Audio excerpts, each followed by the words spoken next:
Welcome back to the Change Physician. I am Melissa Cady with my co-host, Dr. Kevin Cuccaro.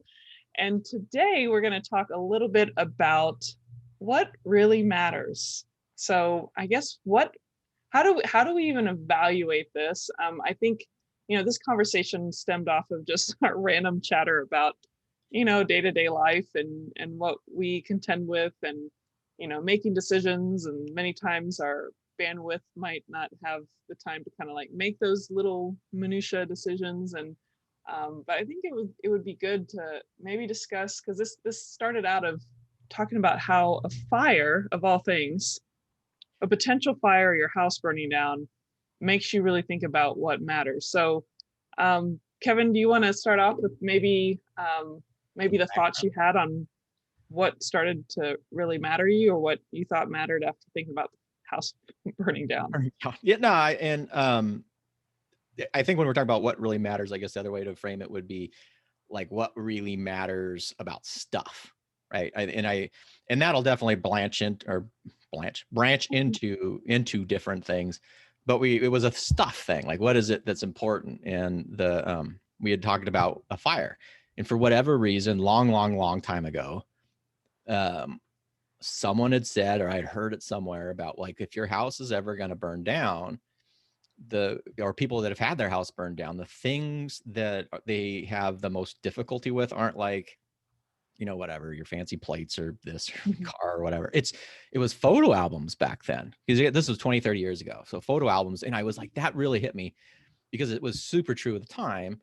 Like, if you're super young and you don't know about this and have all your stuff online like we do now, you had these irreplaceable photos that were in albums. Oftentimes, I remember being little and we had a row of photo albums, and some days I would just take them and look at them, and they would see like your history of your family.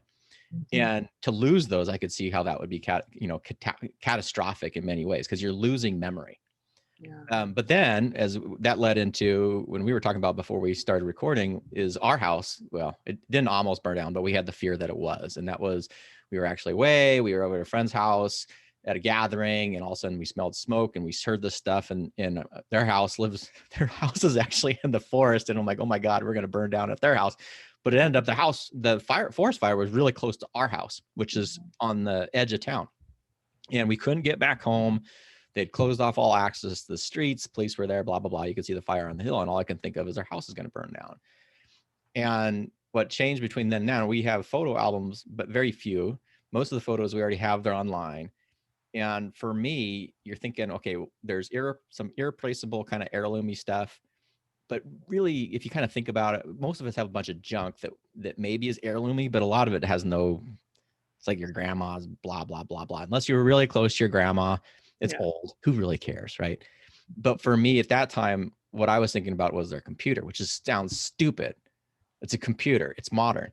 But what the computer had on its hard drive was all of my notes, all of my presentations, all of the stuff that I'd put years and years and years of work in, and I hadn't backed it up. And Mhm. so I was thinking, I'm going to lose all that. The only place that I have is my brain, and I definitely don't trust that as a maintenance of stuff. So that was kind of came out of that, and that kind of led into this discussion. Well, what really matters? Like, what is the stuff that you have that really matters? Like I'm trying to think. There's a game called like Fact or Crap, and it had to do with facts. Like, you would say something, it's either a lie or not, and Right. everybody else had to. And I want to know, well, what matters and what's crap in our house? Like, how do you evaluate that, particularly when, as physicians, and maybe coming from residency when we had really nothing? Mhm. That's the other thing. And now you're in a situation where maybe you have something, because we generally have a good income no matter what the debt. It becomes very easy to accumulate stuff, Mhm. but what of that stuff is actually important, and what of that stuff is actually crap that we should really purge ourselves with? Yeah. Well, it makes me think about when we've made comments about, on your tombstone, we talk about your birth date and your death date and the long hyphen or whatever the other word is for the longer hyphen. What really matters is what you do with that time in between. And it sounds like that's not relevant, but the things that matter are usually the memories and the relationships and the people. And it's interesting that you talked about how pictures, they're kind of that extension of those memories in time that had a lot of meaning and or had to do with relationships with people. And so I think for even me, it's the same thing. And luckily when it comes to the computer and all that other stuff, I've been utilizing Google Drive, and I love just the categorization of folders and all the things I can do, and the search tool that's pretty awesome, because you can have a whole bunch of stuff. Sometimes some of these hard drives are hard to search within. So I actually find that like the Google Drive is fantastic. But when you talk about junk or stuff, like I personally feel like as much as I would miss certain things and the effort to accumulate over time, if the house burned down, I feel like I could start over. Like I don't feel like, I mean, granted you want to have insurance so that you have something to start over with. It may not be the same, what you accumulate over time, but at the same time, I think, there's always a rebirth, and for me, it's not, I don't feel like, at least that's easy for me to say right now, it would not be devastating. I don't want anyone burning my house down, and don't take that the wrong way. Let's test it out, Dr. Katie. No, it's not. But yeah, I think, and everyone has a different, I think a different tolerance for how many things that you accumulate. And yes, there is a slight more abundance feeling versus being a resident in training. But I think you always have to kind of have that, if you, in this world, in this society that we live in, I think it's a phenomenon that has not happened for that long. I think we have so much stuff that can get to us within hours or days, Amazon, etc., that we can accumulate so quickly, and at costs that people don't realize. When I go to other places like Australia or New Zealand, I mean, the cost of importing and the cost of some of the items we get for like fraction of the cost here, it's astounding. So it's easy to accumulate a lot of stuff pretty fast, and so you have to almost have a certain tolerance and a certain way to manage the excess. So at some point things start getting into surfaces and spaces and floors, and when you can't use your house in the way that it feels like more of a warehouse versus a house. You have to have some way to parcel that into keep, get rid of. Okay, maybe this is in the middle, we're not quite sure yet when we're ready to let go of it. But I think you have to learn how to process. Looks like you want to say something. Yeah, well, because you're going around, round and round, but this comes back to the head of the episode. So then how then, Dr. Katie, do you distinguish between crap and something that matters? Thanks for reining me back in. Well, no, because that becomes really important, because we can, it becomes very easy to have this mental exercise, but then there's the application of actually doing it. Mm-hmm. So what is it that you actually use to evaluate whether or not something is important? And then again, we're talking physical stuff. Yeah. Whether or not keep it physical, a physical thing. Okay. So of course people can go into the Marie Kondo kind of like, it brings you joy. Well, the problem is if you're the kind of person that everything brings you joy, that's not really a good way to go about it. This is something I know. But I would say that the things that I haven't looked at for 5 years and doesn't have an emotional like fulfillment or a connection to my past, that's maybe the only connection or one of few connections to my past, those things should go. Either sometimes what feels good is that you might know someone that might appreciate that, and when you give it as a gift, that's something that can be fulfilling. So you don't necessarily have it as a burden in your home, but someone that might appreciate it, so you can give in that way. Or you can donate to sources that you believe in, or a women's shelter, or whatever it might be, whatever the item is. But for me, if I haven't seen it in 5 years or 10 years, and it's not like a functional thing, like something for the yard for special types of tasks, that's different. But if it's something that's like, a publication that doesn't have a lot of meaning, that I'm not planning using as a resource, those things should go. Like for me, it's not necessarily bringing me a joy. It doesn't have any real strong meaning, but you have to go through the effort of just like going through it, and it means putting on some great music you love just to go through the monotony of going through things piece by piece by piece. Then you do it. But I don't tend to make like a whole day of it. I tend to, when I start seeing things along the way that I'm like, this is starting to take space away from something else that could be there, then I might just spend an hour or something like that going through it and then get rid of it. So I feel like it's kind of like people that try to work out to lose a ton of weight. Like I'd rather just do little workouts with frequency and maintain things well than to just do this huge, overwhelming, huge project. So a daily purge rather than a yearly purge, And or I wouldn't call it daily. It'd be more like a, quarterly, and maybe there's like a weekly thing. I mean, like for mail, like that's kind of like a weekly, daily/weekly thing. But other things that just been accumulating over the years, I'd probably say quarterly. There might be a little section of stuff I'd go through. well, I do think that's an important way, particularly if you are in a household with a spouse or significant other. And let's just talk about mail, because that becomes an easy thing that becomes overwhelming. If you're getting, I mean, we get probably at least two publications a day when they're per mailing day. And Yeah. when I'm talking about publications, is scientific journals, et cetera, because God, I don't know how they just all send you, and they always say that you need to renew. I'm like, I never renewed in the first place, but you're sending me 42 different journals. Yeah. And my wife's a physician, so she gets one too. So we got 2 JAMAs, 2 of this, 2 of that, 2 of that. And so you can throw out the extra one, but it becomes really, what I've learned is some of them had maybe something I thought was important. If like I looked at it, and if I'm going to read this now, or if I can firmly say between the next 24 hours I'm going to read this, and now it goes on my end. I'm still trying to get my wife to do that too, but Yeah. it's one of those like important things of distinguishing. Are you going to use this temporary item in the period that we have or not? And if you aren't, get rid of it. And I do think that there's a psychological aspect of it where we think we're missing out. Yes. Like I have to have this, because if I don't, I'm going to miss this piece of knowledge or whatever. And I think what was changed for me is, if it's important, it's going to come back again. Right. Yeah. So if you don't ask it right in this moment in time, and it's not completely relevant to you now, it's pretty likely it's going to circle back in. So get rid of it.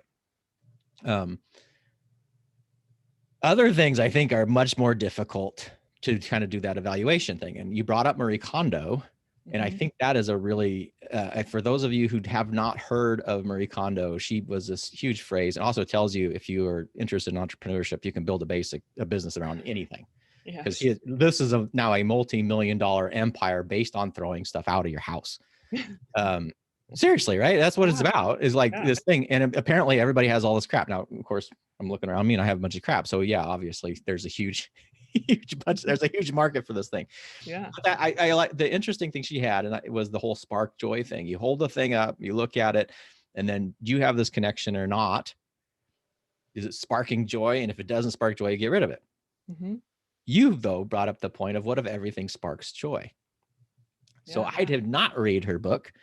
So do you have any insights? Well, because if everything sparks joy, you are going to drown in your joy junk.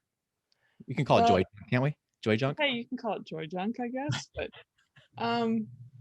so, we're all different. Obviously, we're in relationships, that we're just different people, and we're motivated by different things. And based on what I read, because when you're in a relationship, sometimes you try to understand why people live differently than you, and so trying to be compassionate and understanding how that just because people are one way doesn't mean, because if you were that way, you would interpret or judge somebody else, and it's kind of confusing and nebulous on purpose. Trying to be respectful, but it's a very interesting phenomenon, because there's a lot of how do I say this? I think that not a lot of things bring me joy when it comes to things. So that's not my issue. I have a very loving husband who does find joy in a lot of things, so he appreciates things a lot. But it doesn't, that kind of Marie Kondo approach doesn't help someone who's finding joy in everything, which is quite an amazing thing. if you can find so much joy versus the opposite of nothing's bringing you joy in life, or you're depressed all the time, like it's for someone to be able to find joy in watching sports and everything that they have brings them joy, that's different. But at some point you have to decide on what, when those things, the things that all bring you joy, are encroaching on the home you live in, you have to start making decisions. And so I don't feel like, from what I read in the book, it was a small little square one. I don't remember the title. It must have been that one. I read it a long time ago because of my curiosity on this topic. I don't feel like it really was good for somebody that finds joy in everything. So I just don't think that that's the person to use when you find joy in everything. Well, But so I haven't read the book, but this is what I'm thinking as you're talking is like, if you, it's, and it's sort of things, if you find joy in everything, it's like, then nothing is important, right? And it reminds me of, I can't remember the actual sayings, but something about if everything is this, then obviously nothing is specifically important to you. We know that's not true. So I'm wondering if you took up, if you were someone who has a tendency to cling to things and everything is sparking joy, I'm wondering if you took one thing and you said that, and then compared it to another thing that was yours, and then being able to sort through in that method. And obviously now I'm talking about like, oh, that maybe I can use this, because I'm sitting here, I have like 3 boxes of papers and notes and notebooks and that have been sitting there for about a month now. And I'm like, oh my God, like this stuff. Like I can't get rid of this. Or I shouldn't say I can't. I don't want to get rid of it because it's like, that's a piece of me. And I got stacks and stacks of them. But now I'm like, oh, maybe I need to take my stacks of stuff and then compare it to each other and say, which out of these, which brings you the most joy, which is sparking the most joy for me, and which one is just kind of like, like a dirty spark plug, kind of go, and I can get rid of those, I guess.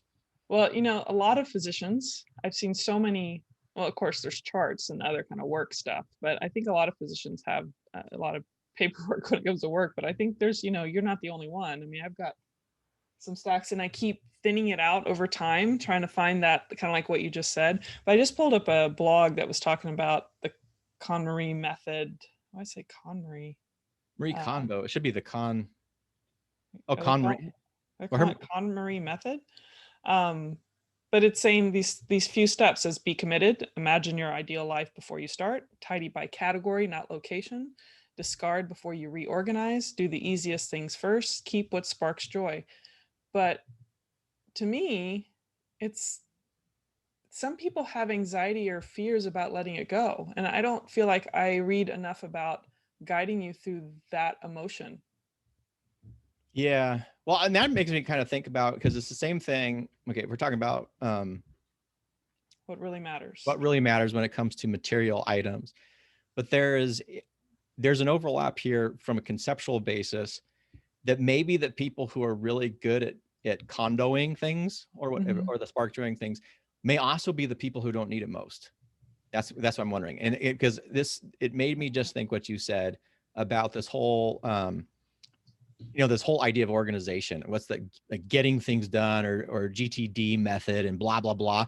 Yeah. And I've read not a lot, a couple of those things, but they never ever resonated with me. And what I have heard though is things like getting things done, which to me is like, you need an organization method for your organization method for your organization method. I mean, it was so overwhelming and burdening to me.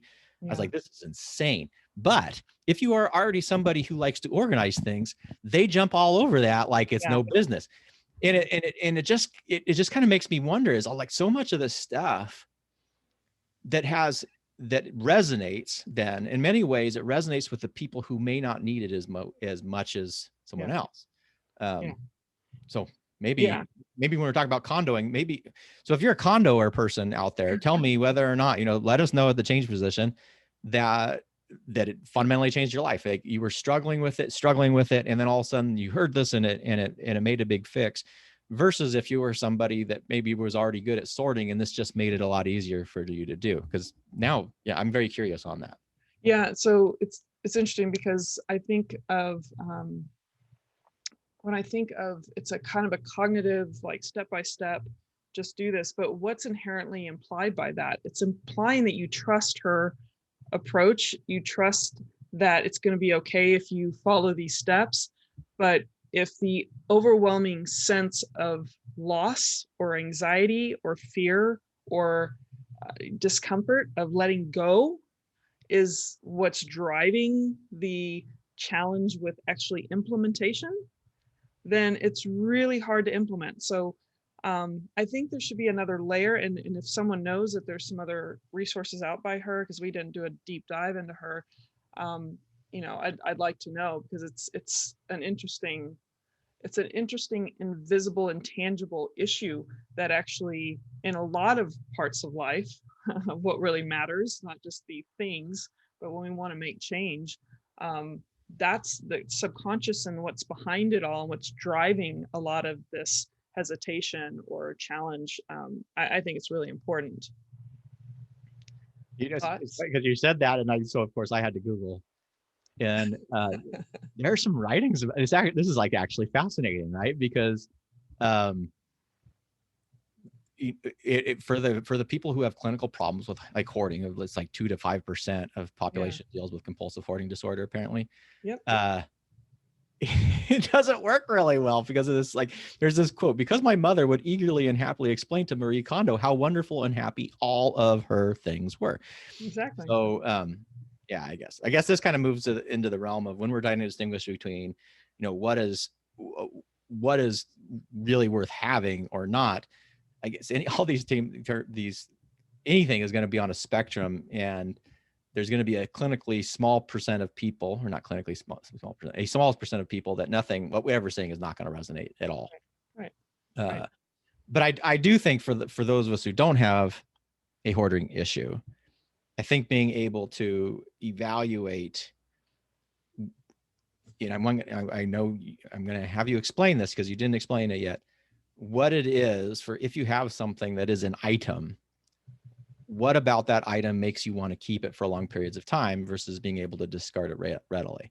And for me, I'll say it has to do with less about its functionality, although that can be important, but more about what it means to me. So I have boxes in the garage, and I've looked at those boxes in the garage because I've been wanting to clean our garage for a long period of time, and actually got it to the point where we have a stack of crap in the middle, and it's waiting on the CEO of the household to actually evaluate this. And God knows when that's going to get done. Yeah. But there's a couple boxes that I finally came to terms with. I'm like, I don't even look at these boxes. There'll be years that I don't even look at these boxes. I will never get rid of these boxes because they have my childhood in them. Yeah. And so knowing I have that becomes, and weirdly enough, if they burn down in a fire, I would be sad, but it wouldn't destroy me. But without the fire, I'm going to leave them there because they're important to me. So that's what I have used now, is really this memory thing of like, is it a piece of me? Is it like an externalized piece of my experience? In that situation, is probably something I'm going to save, which is those papers. That's an externalized piece of me. That's why it's difficult getting rid of those versus other stuff. It's becomes a lot easier to do. But for you, how about you? Well, that taps into all kinds of things. But, before I say that, it is funny because what's going to happen to that stuff when you die, like we'll throw it out. The kids won't, it doesn't mean anything to them. Yeah, it doesn't have the same meaning. And I don't have children. I mean, at least at this point I don't. So it's like everything that we have goes bye-bye. So, which makes you really think about a minimalist lifestyle, that it can create less stress. You don't have to work as hard, to make the money to accrue that stuff, that you can just enjoy life. And then, as much as you can till the day you die. But I know that's so like, I don't know, just seems so boring in some ways to people. But for me, I hate to say it, but sometimes I feel like the things I keep the most are out of functionality. And it's, every couple has a different tolerance for things. I'm quicker to get rid of things than my husband would be. And, I could hoard some things depending on what it is. There are some things that I've done. There's words of praise that I keep those to remind me of some of the things that I've done. They're just feel goods. There's, pictures, they do matter to me. But the funny thing is, the one thing you regret or don't want to lose when fire happens is your pictures. But many times I don't even look at those pictures. It's just kind of like there, almost like in the back of your memory, you don't pull it to the front, and it's just there to kind of remind or cement down those memories from the past. And then sometimes it's hard to know if it was really a memory that I kept, or it's only because I'm reminded by the pictures when I see them. Their discussion right there. Yeah. Oh yeah. What are you thinking? No, because that brings up memory, and Yeah. with memory is actually not what we think it is. It's not static. It is not static. It's not pictures. It's not like these flash bulbs that we think, but it is it's basically concepts and feelings that is so much more malleable than we think. But that's a whole nother episode. So Yeah. That might be some other time. But yeah, I think I like simplicity, and I like in some ways I'm a minimalist, but it's not like I don't like to get dressed up and have some cute clothes and all that other stuff. It's not like I have to be like an Albert Einstein wearing the same thing, so I don't have to think about what I'm going to wear the next day. I mean, I don't put any stress into what I wear. I'm not probably a fashionable person, but I love to, look cute. I might need to get some help from a friend if I need to really take it up a level, but um yeah, I don't need that much. I lived in a 600 square foot apartment after I got out of my training. That kind of tells you, and I probably could have lived there for a while. I think the only reason I moved into a home is because I envisioned my life with somebody. And so that kind of prompted that, but that comes with another level of responsibility. But what really matters, like, do we really need to have the house we have? Not necessarily, I felt like it was a modest purchase, but the problem is now that you have, a lot of stuff, it's hard to downsize unless you're willing to get rid of it all, or most of it. It's like the Parkinson's law of stuff, right? So Parkinson's law is the task will fill the time from which you have. So if you have a deadline way out in the future, that's why most people will wait and then get it mostly done just before the deadline. Yeah. So the trick around that is to shorten your deadlines. But like Parkinson's law of stuff, I'm assuming he probably would have said this if he was, I think he's dead now, but would be the more space you have, the more crap you can fill it with. Yeah. So we should probably wrap this episode up, but I think that's a great point, because it's like, okay, do you buy the big house or not? Well, bigger house means if you hate crap, that means you can stuff a lot of crap into that house. Yeah. So anyway. Yeah. Well, why don't you take us out then? All right. Well, I will take us out. And this is the Change Physician podcast. What we were talking about today is how do you differentiate between really what matters and what doesn't in regards to physical stuff. The difficulties that people have with getting rid of old things, how we can kind of approach that in different ways. One couple recommendations being, look at it and does it actually have emotional value? And the Marie Kondo style, does it actually spark joy? If everything sparks joy to you, then maybe you need to go a little bit more professional help in that, because that becomes a little bit more of an issue. But really is, and not having a lot of space to fill stuff. But most importantly, I think is just being able to evaluate what you have. Does it actually serve a true purpose that you're using a lot of time, or does it have a piece of your memory, in which case save it? And if not, dump it, get it out, donate it, get it out, get it out to the community or something like that. But, exactly. All right. So folks, this is the Change Physician podcast. This is Dr. Kevin Cuccaro with my fabulous co-host, Dr. Melissa Cady. Please join us at the community, thechangephysician.com. And until next time, stay well. Take care.